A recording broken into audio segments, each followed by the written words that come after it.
Take a deep breath, take the higher road. That's what they always say, as if they know the way. They won't take it from me. But don't ever doubt yourself, 'cause life ain't just a dream. You made your own, so kick and scream. The people will act with a never-ending force. You never had the chance, so what you waiting for? The day has come, my friend, 'cause this is war.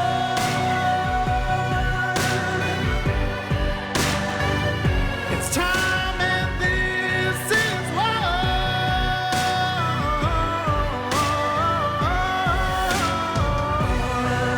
There comes a moment, often born from chaos, grief, or sheer exhaustion, when you realize you can no longer participate in a system that's breaking your spirit. For many of us, that moment wasn't a gentle awakening.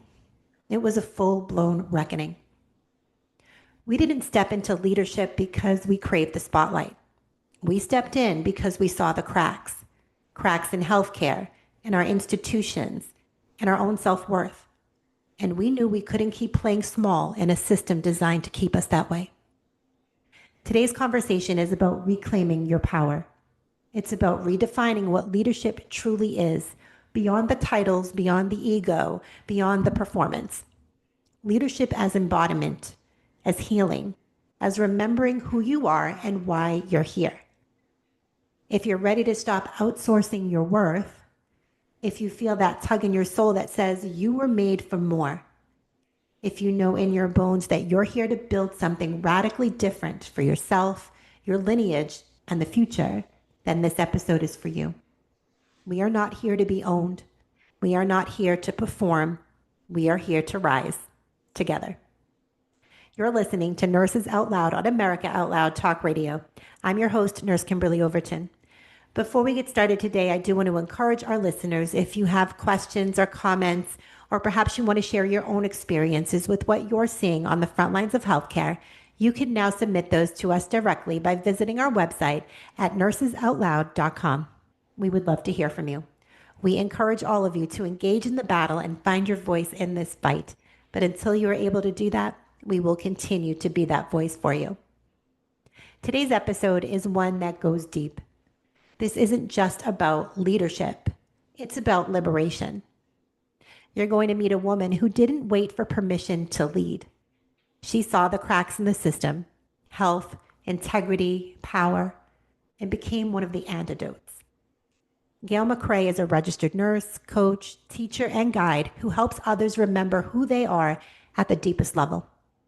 Her work is rooted in truth, frequency healing, ethical leadership, and radical self-remembrance. She is also a dear friend of mine and a warrior in our shared fight for medical freedom and sovereignty. Gail, welcome back. Thank you so much. What a wonderful entry into this conversation. You know, it's so funny because I think I was writing the intro, and then when you came on the call, it was almost like the synergy was right there about like what we started talking about just off the record, and I was like, this is really where this conversation needs to go today. So it's just always interesting to me to see the synergy that we have. Yeah, and the paths that we're on and how we got to them. And that's another thing that I love about all of us on this journey to redefine wellness and healthcare and these systems that we function in is we are all seeing these patterns of brokenness. And when we figure out how to work together, we're going to successfully implement a new system based on radical change. And I don't think anything less will suffice. I see so often in this time now, we're 5 years post-COVID, and I see so much of the same thing. We continue to repeat these cycles of failure to really get down to the root cause of how we end up in these situations where we are forced to compromise. And that's a lot of really what has brought me to this point. And it's taken a long time to get here. It's a slow process to fine tune where exactly the failures are occurring and how we can successfully engage in that space. So I feel like I'm getting there. I feel that the push to start to really go public and start having big conversations about the failures in these systems. And to be quite honest, I would say that these are the failures that have been taking place in humanity for thousands of years. I mean, it's nothing new. Absolutely, absolutely. And I think, I've noticed the shift. I think that for both of us, all of us that have kind of stepped into leadership roles, it wasn't out of necessarily a desire, but more so out of necessity, because we see the brokenness. We didn't step in there because, we wanted this title or the spotlight or anything like that. Not, well, most of us didn't. Some I'm sure did. But, I saw nurses in the hospitals, and as nurses, we were being crushed under these protocols that denied our very intuition, right? And we are just continually asked to shrink, Right. and say, we don't know any better. We're just the nurse. But, I realized somewhere along the way that it wasn't us. We're not broken, but this system is. And we need to choose to break that pattern and break free from, as I said in my introduction, from a system that is designed to keep us small. Yeah, I have been really looking into this and forming a coaching program in leadership and really trying to get down to the bottom of this. Like where does this start? So we enter this world as little tiny perfect human beings, and I've come to really accept and understand that we are pretty much thrown into this structured system of hierarchical obedience, and it's been that way for as long as we have written texts of the functioning of humanity. I mean, I this is what I really am coming to, is that with our children, I understand that there's a place for discipline, but I've come to accept that our historical tendencies of crushing the spirit of our children through all of these methods of, not necessarily by the parents, although I think that happens too, and I think a lot of it's unintentional. I think that a large part of this comes from the school systems, because our children, they're told from a young age, right? They just want to run and play in the field and climb a tree and, explore the world and paint. And, each one of them is unique with their own little, strengths and weaknesses and ideas and, potentially profound capacities. And then we put them in school and we force them into a square box where they have to sit down in their desk in a room, with artificial lights, shoes on their feet, disconnecting them from the earth, standing in line, asking for permission. And I mean, I remember this happening. So I went to school for first and second grade. I went to a private school, and I remember feeling that pull to just follow the rules and do what you're told. And I remember feeling, so I had dyslexia as a child, and it was terrifying because I didn't fit into their square box. Yeah. And I remember feeling my security, my self-esteem being violated by the impact of my peers and the peer pressure that I was experiencing. And then I was homeschooled after that, so I had a very different experience. But just the fact that I was homeschooled, I feel, gave me the opportunity to remove myself from the standard structured, educational hierarchical system of public school and private school, and into a more supportive environment where I was offered opportunities to thrive in my strengths and honorably accept my weaknesses. And what that did is it supported my little girl spirit, that little child spirit inside of me, to honor myself and to love myself for who I was. And I think that it's such a pivotal experience going through those schooling systems that it just sets us up for a lifetime of either success or failure. And the reason I bring that up, like, it's just over the last 5 years since exiting the healthcare field, I have seen so clearly now how much of what happened during COVID was a direct reflection of my colleagues not understanding how to stand in their power and their authentic selves because of, and this is where my personal experience really shines through, because of my understanding of what those schools, that 10, 12 years of public education does to people. It just puts them into this box, and it forces them to really accept that their value and self-worth is determined by the acceptance of their peers. And that's just a lie. True. It's just a lie. Yeah. And so when you, sorry, I was just thinking like about the system and how we were talking about how it is designed to keep people small, to keep people in that box, from school, nursing school to bedside. We're taught to seek approval over truth. Right? Silence our intuition for a paycheck, keep your head down. We overfunction in systems that underserve, and we just kind of internalize and compartmentalize all of that and accept it as normal.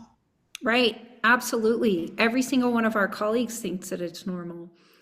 And it's like you and I, of course there are outliers, and we've determined this over and over again with psychology research, is that, there's a small percentage of people who are really immune to that kind of peer pressure and that kind of, manipulation of our psyches at a young age, like yourself, like you went to public school and probably came out of it like fully intact because you have certain character qualities that give you the ability to access your own individual autonomy.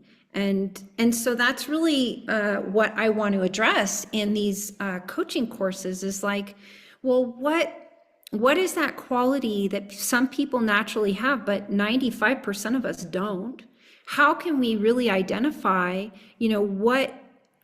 how they came to be and how we can work around them, and then use these skills to really exercise muscles? Because Kimberly, like, you were born with these muscles, but most people aren't born with them. And so when you're not born with them, you have to learn how to recognize them, and then you have to go to the gym and work them out. And so that's really what this course is. It's like, okay, let's identify these muscles, diagnose their impacts on our life, and then learn how to work them out so that when we walk into situations where our core values, core needs, ethical integrity, alignment with our unique calling, when those things get threatened, how are we going to respond? Because during COVID, I literally watched my colleagues throw in the towel and take the paycheck. Why? Because they were afraid. They were afraid of losing. And I'm tired of it. I'm right there with you. I mean, this mindset of obedience over sovereignty. And it's time to unlearn all of that. And it really is mindset. But, liberation begins with being aware. And right now, so many people are still asleep at the wheel, but it's when we become aware and then we choose to do something differently. And that's where we need to get. So I think things like this and courses like yours that can really kind of awaken people who have been asleep for far too long and make them understand that, there's a better way, there's a different way, but it's difficult to unlearn things. We know that. Yeah, and I understand why too. So, and that's something that I've spent a lot of time really developing in this course is like, well, how did we get there? I mean, it's not just the public schooling. You can look around throughout history and see, people where humanity has developed under the mindset of scarcity.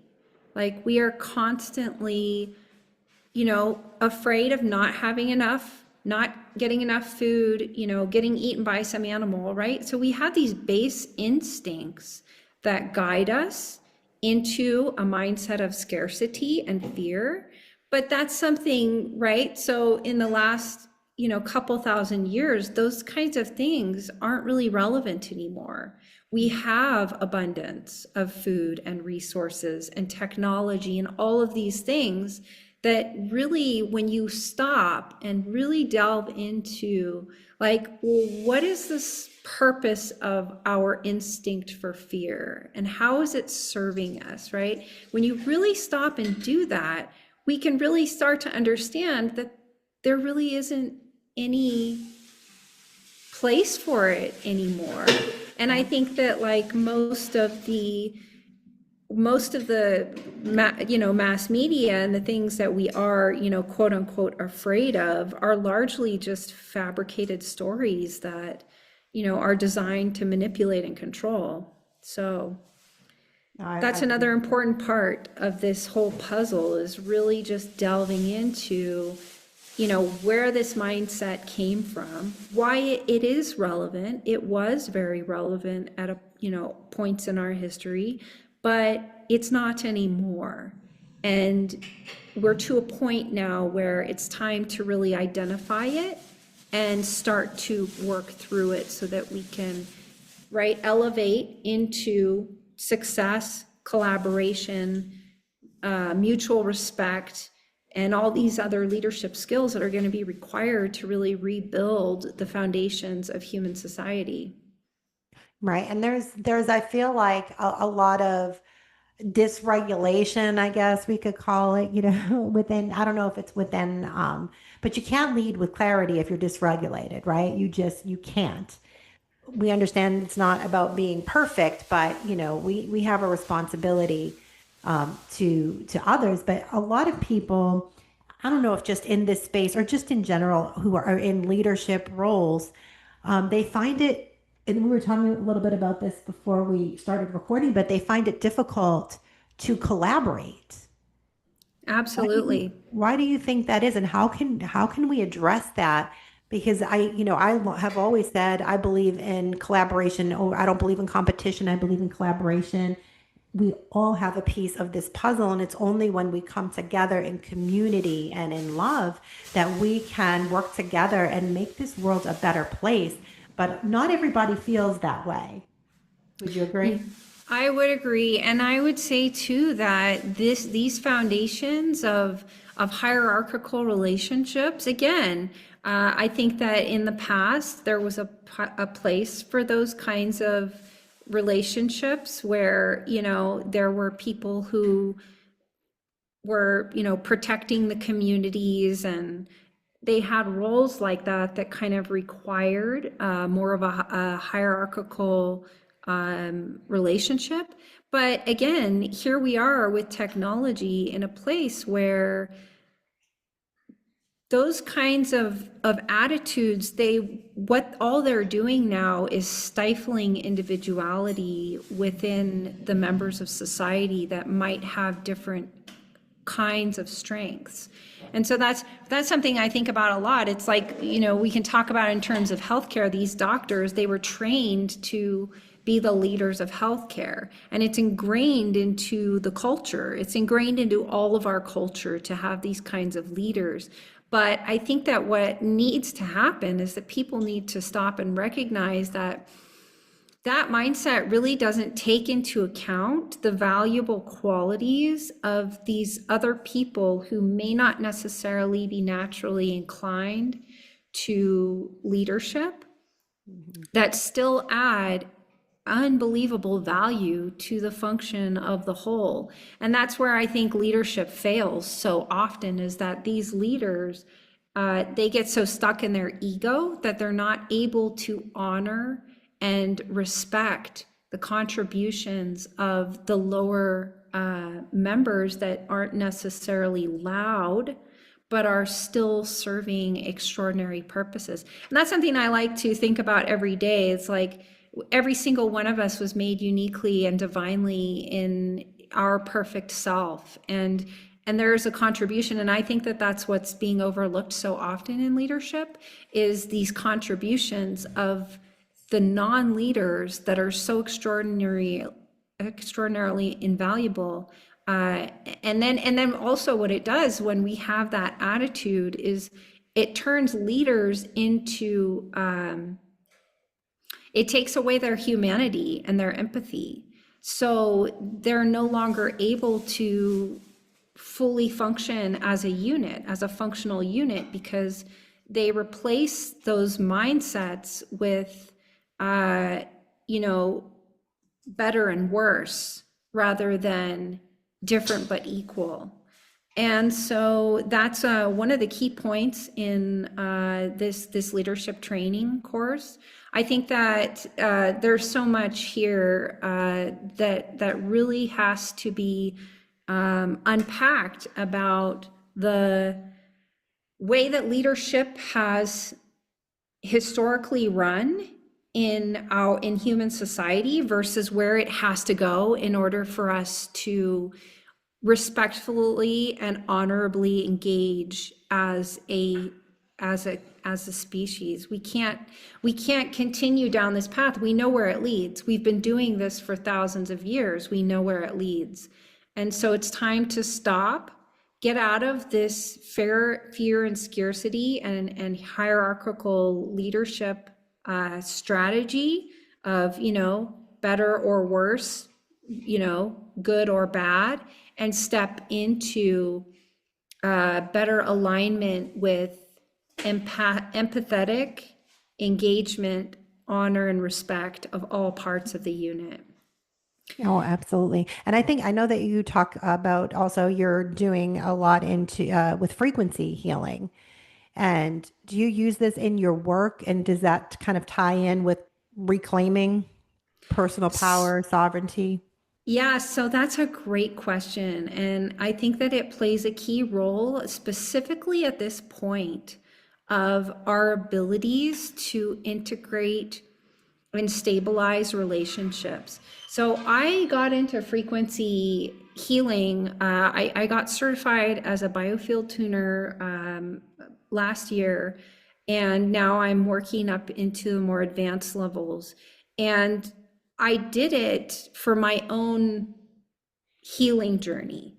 I was turned on to the idea actually through a conference I went to. I met somebody who said, you got to read this book. And I read this book, and it resonated so deeply with me because it talks all about how we connect with each other and the world around us through frequency, and how when these frequencies are out of balance, we can't function properly. And I have come to understand that my ability to really step into and launch this coaching program stems from some of the healing and reintegration from the frequency work I'm doing.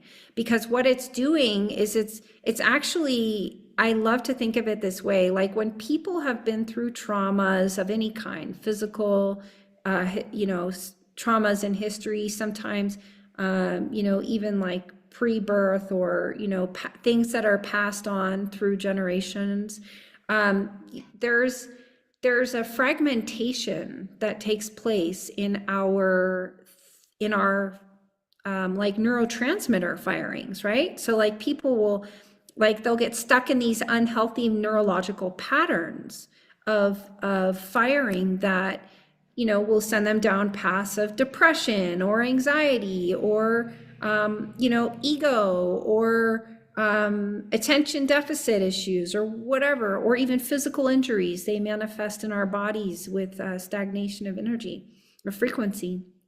And when you can actually go in and start to break up and reintegrate these traumatic experiences. So that's what it's done for me, is that it's allowed me to come into harmony with my thoughts, feelings, emotions, and physical body in a way that I've never experienced before.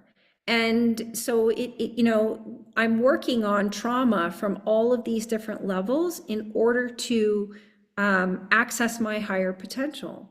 And so that's really what I love about this frequency work. I mean, if we could just start tuning the world and like stabilizing frequencies of our leaders, it would change everything. Because I mean, I think that people don't intend to be poor leaders, but they do it because it's a pattern, right? It's a pattern, it's a generational pattern that we've been stuck in that we don't really know how to get out of. So yes, I recommend using frequency absolutely in collaboration with leadership work, specifically because of how well they pair together. Because once you align your brain, right, your neural functions with your intentions and your gifts, right, these gifts that we're born with, I can see just how clearly and how much more easily it will be to access our potential. And so I love this frequency work. I think that it's profoundly impacting the world around us. I would argue that it's had a profound impact on the shifts that have taken place in the last 5 years. The book is the first book I read. Let me pull up the name of it. Yeah, definitely. And I'll make sure we include it in the show notes to anybody who might be interested in reading. And something I'm very fascinated by energy. I mean, everything is energy. Trauma itself is a frequency. Yep. All of this stuff is frequency. Everything vibrates. Yes. I definitely want to get more into energy healing and frequency. So I will definitely check out this book as well. And I will be sure to include it in the show notes for any of my listeners who might be interested in taking a look at that. But my understanding of it is when we use tools like things like tuning forks, like sound, things like that, we can attune your field back to wholeness, right? That's right. Yeah. So different, and that's what the fun thing is that each frequency has different impacts. So The Body is by Eileen McCusick, the book. Eileen McCusick, it's called Electric Body, Electric Health. And she really goes into it. She spent like 30 years of her life delving into how frequency impacts us. And when you think about it, there's another book I read called The Invisible Rainbow, and it's a book about the history of electricity. That was another extraordinarily fascinating book that really unpacked like how these devices impact us, how the frequency of our cell phones scramble our body's natural frequency. What's the frequency of the earth? Why is it that when we walk around barefoot, it stabilizes our system? Because the earth actually pulses up a specific frequency. It's called the Schumann resonance. And that frequency actually harmonizes with the cells in our body. And it allows our mitochondria and our physical cellular structures to charge so that they can function in optimal health. And so that's one of the things that I really love with this work with tuning forks and frequency, is that I'm using these specific frequencies and tools to basically charge your cells so that they can, right? Because we were divinely created. Once your cells are charged, your body will heal. And I've seen it and experienced it personally. It's not just a physical healing. It's neurotransmitter functioning. It's, the weaving together of these fragmented experiences that caused, and I believe, and there's so much science to back this up, that a lot of our physical conditions, our physiological conditions and illness, cancer, diabetes, heart disease, obesity, they are linked to trauma. there's a clear correlation between, childhood trauma. For instance, we have a ton of research on this, childhood trauma and incidences of heart disease and diabetes later in life. And I mean, if you think about that, so I'm thinking about this as this modality of healing is blossoming, when we really start to fully unwrap the power of frequency and how it can heal our bodies, I think we're really going to start seeing resolution of chronic illness and disease too.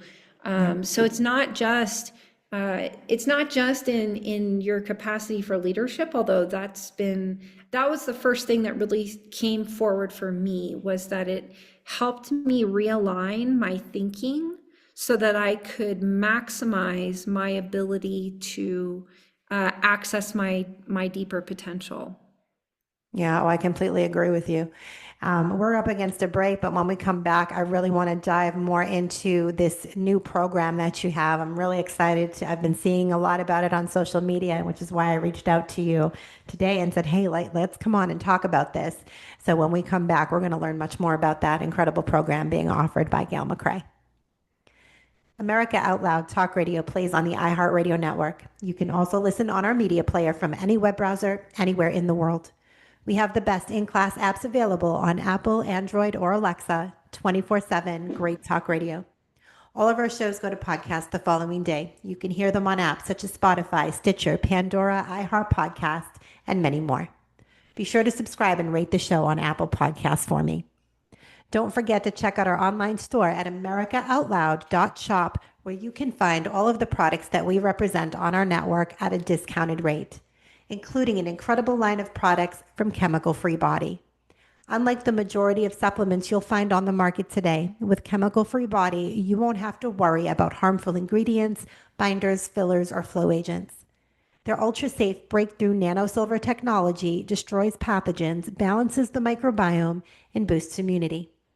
All of these products are proudly made in the USA and are backed by an unheard of double your money back guarantee. I've made a twice daily Green 85 drink part of my routine, which has led to a decrease in belly bloat and an increase in my energy throughout the day. Use promo code OUTLOUD to save 20% off the Healthy Gut Bundle. I'll catch you on the other side of this break. Stay with us. In just 2 minutes per day, you could reclaim your health and cut your grocery bill in half with one simple, convenient product. Our doctor-formulated Green 85 juice formula's powerful dose of ultra-concentrated essential nutrients stops hunger in its tracks and supplies your cells with what's missing in the grocery store food.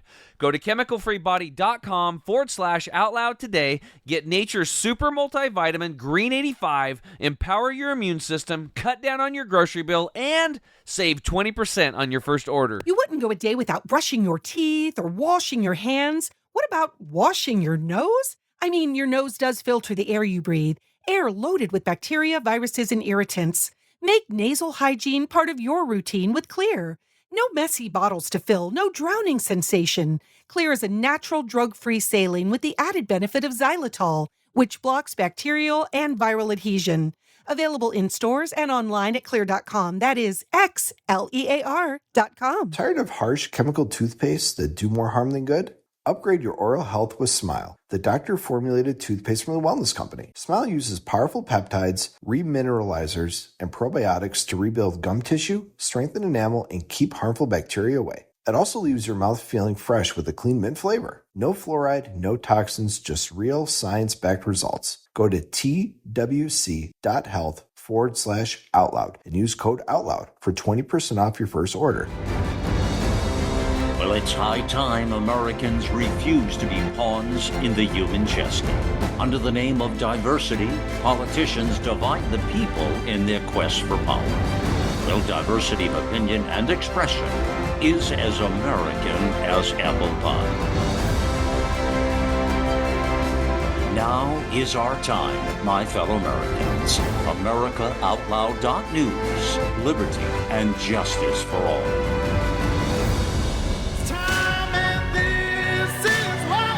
Welcome back to Nurses Out Loud on America Out Loud Talk Radio. I'm your host, Nurse Kimberly Overton. Wherever you're listening from today and whatever you're doing, I thank you for giving me the gift of your time. Be sure to make AmericaOutloud.news your daily stop for all the latest news and happenings. We all must do our part and share the stories, the articles, the podcasts, and videos so we can help secure America's future. If you're just joining us, I've been talking with registered nurse and truth warrior, Gail Macrae. Let's jump right back in. Gail, thank you again for being here with me today. It's always a pleasure. Thanks for having me, Kimberly. It's wonderful to be here and to talk about these concepts that I think might be the most important part of our future. I couldn't agree with you more. Leadership is lacking. We know that. Leadership is lacking. And there's so many of these tools where we could that we can utilize to start building up more leaders, awakening more people, and just unlocking the potential. Because there's so many people out there with potential. They just need a little bit of help to get there. So tell me about this. Is it a 6-month program? Yeah, it's a 6-month program. Yeah. And I think I would love to just say a few more words about that too. I think that a lot of people think that they don't need leadership coaching. And it's interesting because I would have never really thought of that before the pandemic. And then after witnessing what happened, it just blew my mind. I just couldn't believe how lacking leadership is. And I think that that's kind of like why I want to talk about this specifically, is that we always overlook something that is extraordinarily important until there's hair, teeth, and eyes on the wall, right? Humanity, it's one of the things that we do. We just like run in and go without really stopping to consider, what is the value here? What are we lacking? What is required? And again, I think, what I said last time, it kind of comes back to this fear-based mentality. We're based in this foundation of fear. And so we don't stop to really deeply consider, well, what is it that's causing all of these ethical failures throughout our entire human existence, right? Everywhere you look, it's like every time I turn on the Joe Rogan show, I'm listening to these guys talking and I'm like, oh, okay, well, this is happening because there's a lack of leadership. That's happening because this person doesn't have ethics. This is happening because, we don't have good structures in place to support the people who are being good leaders. And so it's just, it sets us up for just like beating our head against a wall, just repeatedly failing to stop and then really just assess and diagnose. What is causing all of these failures? Why is it that our government is hiding truthful documents from it? Why is it that these judges are allowing, like with the Shara case, why is it that this judge is allowing these criminals to, say that because they signed this contract, the hospital has the right to, make decisions that lead to her death? And when you really stop and analyze everything that goes on in the world around you, you will start to really understand that it all comes back to ethical failures. And so ethical and leadership. And so that's really what inspires me every day to do this work and to talk about this work.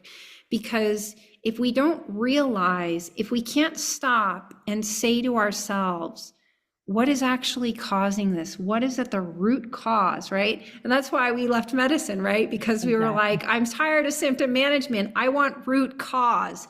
What is the root cause of the rot in society? And every single, can you think of one? I have never come to an experience where I have witnessed failures and it hasn't come back to failures in ethical leadership. Oh, yeah. Can you think of anything? Exactly. No, I really can't, because it's always, the buck stops there, right? I mean, it's leadership, and it all, when the leadership is poor, that kind of trickles down, and unfortunately, we all suffer whether that be the nurses right down to the patients. Everybody's suffering, but it starts at the top. And people don't realize they fail at it either. And that's really why I brought up everything in the first half of this show is like, we're trained into following. My husband is in the legal profession, and he always says this. He says, people are trained into the minor mindset. Yeah. And it's true, right? Like we're taught to follow. And so if you don't learn to develop these skills of ethical leadership, you don't even know that they're missing. And I saw that in the hospital setting. You know, I don't feel like very few of my colleagues realized that there were leadership and ethical failures happening. And so that's why, you know, I really just feel the need to get out and scream from the rooftops. Ethical leadership is the solution. And once we integrate that into every facet of human engagement, everything will change. It will change the way we engage with our children. It will change the way, and that's one of the things that I'm really passionate about. Like, I want to get this message out to all these homeschooling families and all of these, you know, families who are interested in really raising leaders as children, because that's where it has to start. So eventually I'm going to launch a side-along program specifically for parents who are homeschooling their kids, because that's really where I learned a lot of these skills, was in my home, you know, being homeschooled by parents who really cared about my future. So this program, so it's a 12-week, 6-month program. We'll be meeting every other week. There's homework, assignments, there's you know, documents, resources. Each course we meet for every 2 weeks has a different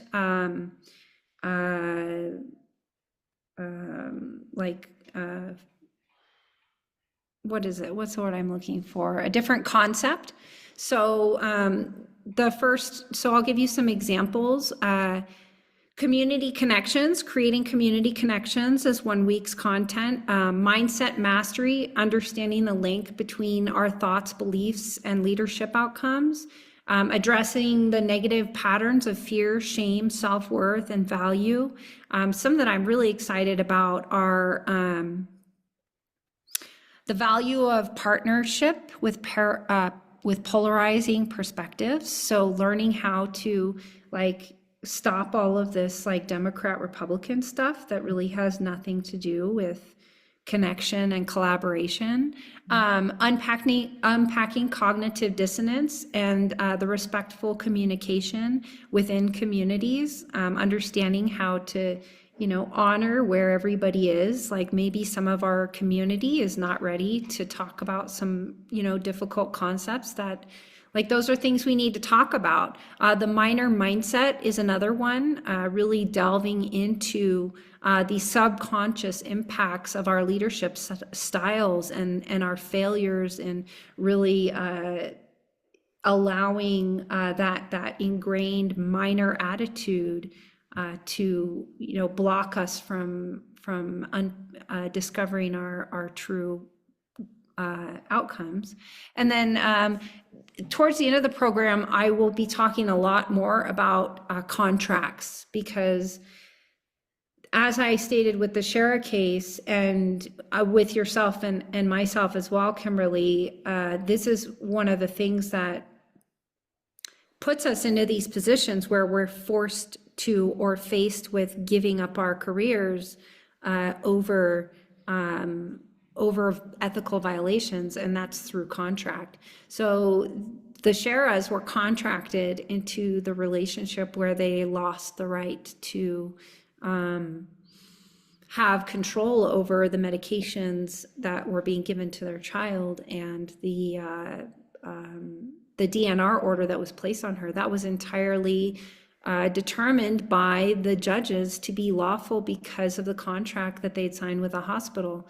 And so that's kind of also where I want to marry it with what my husband is doing, because he is stepping into leadership in the legal arena, in setting up private parallel infrastructure. So people who, like us, understand that, when you sign a contract, you become enslaved into these systems that don't have your best interest in mind. I also have, my partner as also a partner in work to offer other types of solutions besides just the leadership. Because once we access the leadership capacity, what are we going to do with that? We're going to start building private parallel infrastructure, and we're going to start learning how to recontract in honor with the Constitution. And that's something I talk a lot about, is like, the Constitution would never, according to our constitutional rights, they're hands down, there's no way that share case would have been lost, because that's, it's a jurisdictional issue. But these are things, again, that are extremely important to leadership. And until we understand where we're working from, we're not going to be able to effectively address the failures that are happening. So. Yeah, and I think you and I both know, as we were bedside nurses, that, when we go back to the Shara case about the DNR, even if there was a DNR on file, a legitimate DNR, let's just say, but we know that if the family came in, which we know that they did, and they said, no, do everything, we know we have to do everything, regardless of that DNR, which I'm not always a fan of that, because I know I've had to go against patients' wishes. We know that they want to be DNR, but when the family comes in and says, do everything, unfortunately, per protocol, that's what hospitals do. Right. And that's where we are, right? Is that these hospital entities, these governing organizations who have completely lost alignment with ethical leadership are placing their protocols and regulations above the well-being of the human life. And it's not going to stop there. And that's the other reason why I'm launching this program, because it's not like this just impacts healthcare.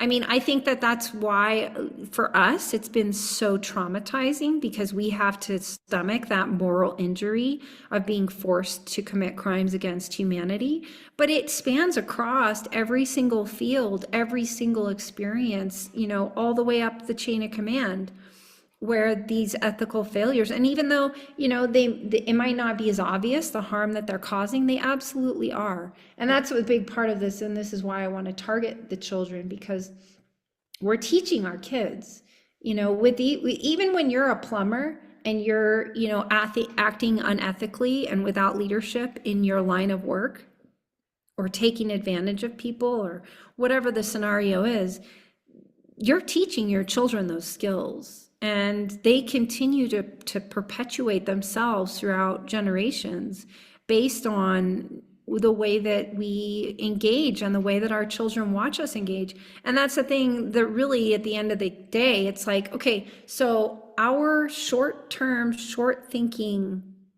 ethical failures, right? Maybe it's going to give us some money right now. So that's what I think about a lot is, all these people that made all this money off of COVID, the hospitals, the regulators, all of the government organizations and private contracts, they made all this money off of COVID. It was a short-term gain, but what is the long-term impact of that?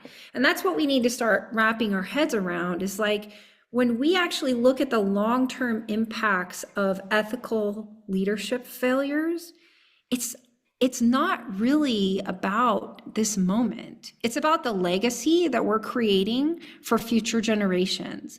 And at the end of the day, I mean, what's going to go down is we're just going to continue to dig ourselves into this hole, and the system will collapse around us. I mean, there's no sustainable future in a society that functions under failed ethics. And that's really, at the end of the day, like, what I think people need to really understand is that it's extraordinarily valuable. It impacts every single one of us in every single field.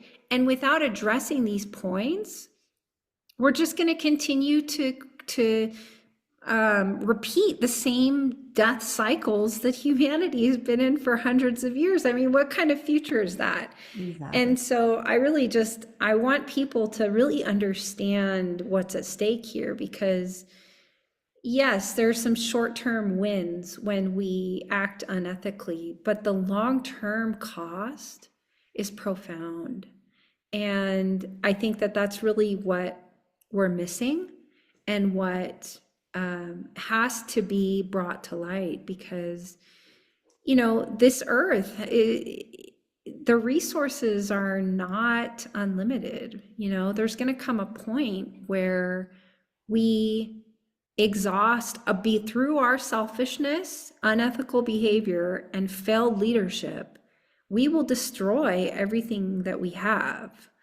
And so, when you really stop and think about it, it's kind of a no-brainer.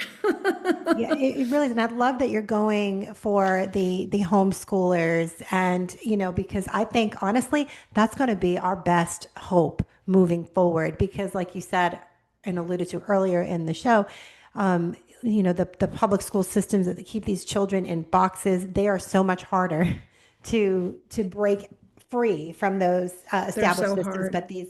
But these homeschool children, we understand that their minds are different. They're not as restricted as inside of that box, and it's going to be just a much easier path for them. So I think that is absolutely the way to go, because I think so many of us in society are really taught to just be comfortable with mediocrity, I guess, and not strive for anything more, anything bigger. Just keep your head down and be a part of the rat race, and I totally remember that too, and that's one of the things that I spent a lot of time pondering over these last 5 years since I said enough.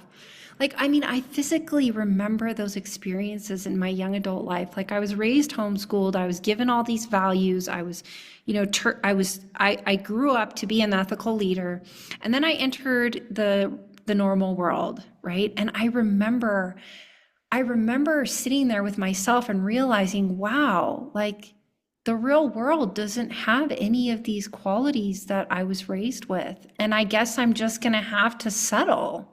Yeah. And I remember thinking that, and those moments, and that's part of this too, part of this reckoning is ethical leadership is not some massive, hey, we're going to do this and change everything and all this. No, these are micro decisions that we make on a daily basis that have rippling effects that just transmit out, through our own life.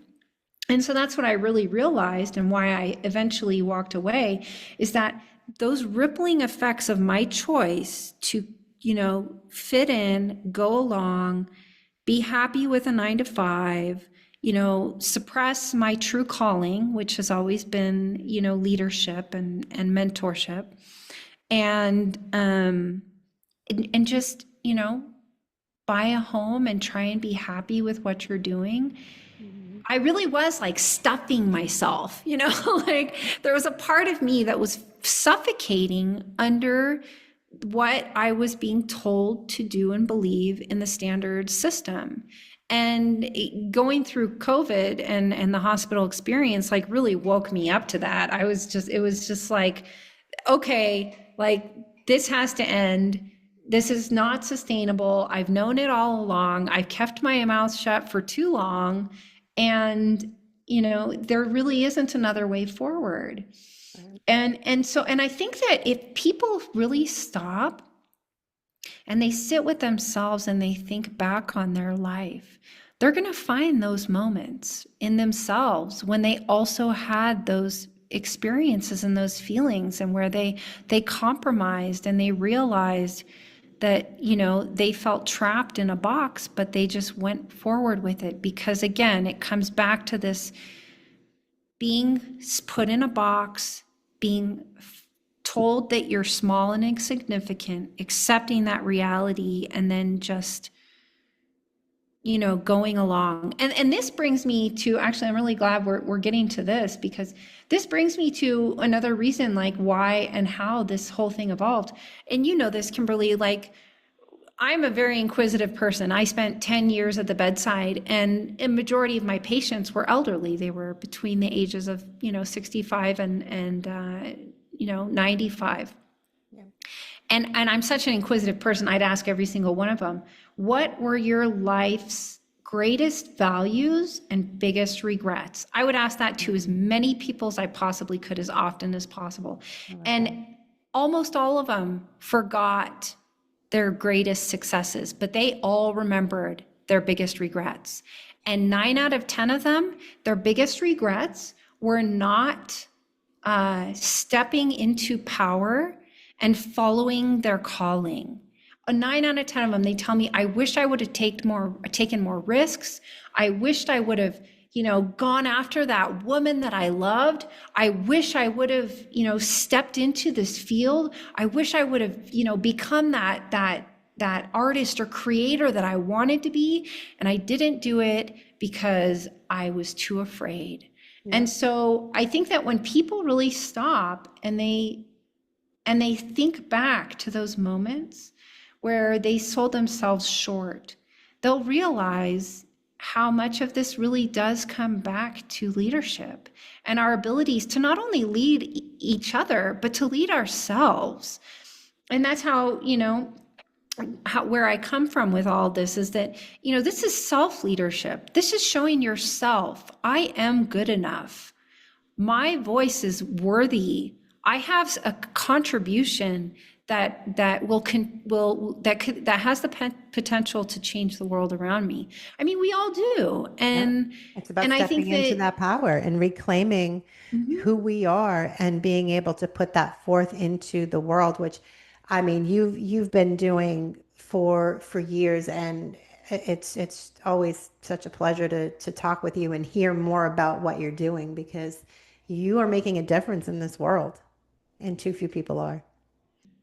And that is all the time that we have for today, friends. But remember, we are here on the air 5 days a week, Monday through Friday at 10 a.m. Eastern, with a different nurse host daily. You can also catch the encore at 11 p.m. Eastern Standard Time. Please be sure to tune in and listen to myself and these courageous nurses. As we walk you through all of these hot topics, we will empower you with information and education. We will advocate and we will stand in the gap for you, because we are nurses and this is what we do. I'm your host, Nurse Kimberly Overton, and you can find me here every Wednesday morning at 10 a.m. Eastern. Until next time, be safe, be well, and God bless. Remember, we are in a war for truth. We are putting out a bounty on the real misinformation and exposing the purveyors of propaganda. No topic is off limits as we shine our lights and expose the darkness. It's time